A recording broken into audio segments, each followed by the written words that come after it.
North বেঙ্গলে ট্রাভেলে গিয়েছিলেন sir এবং তার জুনিয়র। রাত্রি 11:25 নাগাদ স্যারের কাছে একটি ফোন আসে।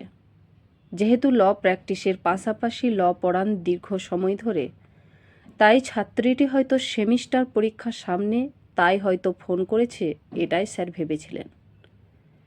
এরপর স্যার ফোনটি রিসিভ করেন এবং বলেন, হ্যাঁ রে বল, কী হয়েছে? পরক্ষণে মেয়েটি হাউমাউ করে কাঁদছে এবং প্রথম প্রশ্ন হলো, স্যার, রেপ হলে কি হয়? কারণ ছাত্রীটি ফার্স্ট ইয়ার ফার্স্ট সেমিস্টার। 16 জুলাই থেকেই পরীক্ষা শুরু। রেপ শব্দটি শুনে স্যার প্রথমে চমকে যান এবং বলেন, তোর কি মাথা টাথা খারাপ হয়ে গেছে নাকি? মেয়েটি হাউমাউ করে কাঁদতে কাঁদতে বলেন, না স্যার, আসলে আমাকে প্রচণ্ড বাজেভাবে রেপ করা হয়েছে।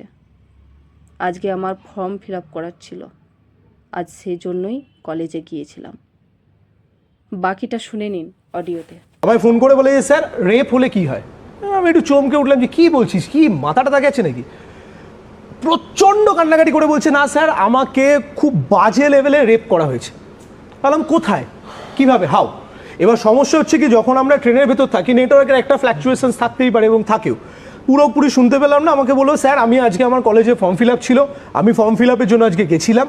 ইউজুয়ালি ফর্ম ফিল আপ আমাদের 3:30 ওই টাইমের ভেতরে এন্ড হয়েছে। আমরা একটু বসেছিলাম, বন্ধু বান্ধব আড্ডা মারতেই পারে, যে কোনো জায়গাতেই আড্ডা মারার সম্পূর্ণ তাদের অধিকার আছে, আমরাও বেড়েছি। এবার in that moment of time 4:30 পরে এই গোটা ঘটনাটা যখন ক্রিয়েট হয়, মানে যখন জিনিসটা শুরু হওয়া হয়, in that moment of time এই সাউথ ক্যালকাটা ল কলেজে ইউনিয়ন রুমে সবার প্রথমে আমার স্টুডেন্টটিকে নিয়ে যাওয়া হয় ফার্স্ট টাইম। সেখানে গিয়ে তাকে একদম যাচ্ছে তাই লেভেলে প্রথমে মলেস্ট করা হলো।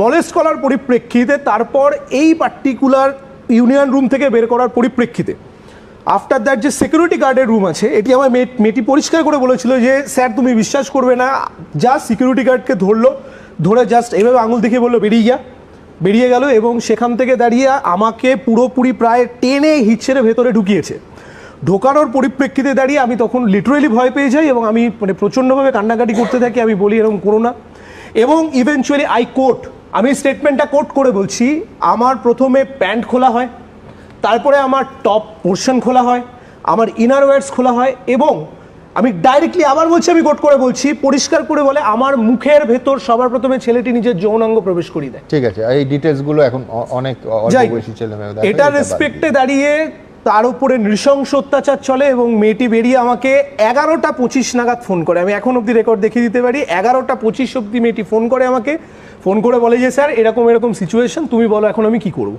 বললাম ইমিডিয়েট বেসিসে যাও, বাবা মার সাথে ইমিডিয়েট কথা বলো। না আমি বাবা মাকে জানিয়েছি। না এখন তুমি বলো আমি আইনত কি করতে পারি।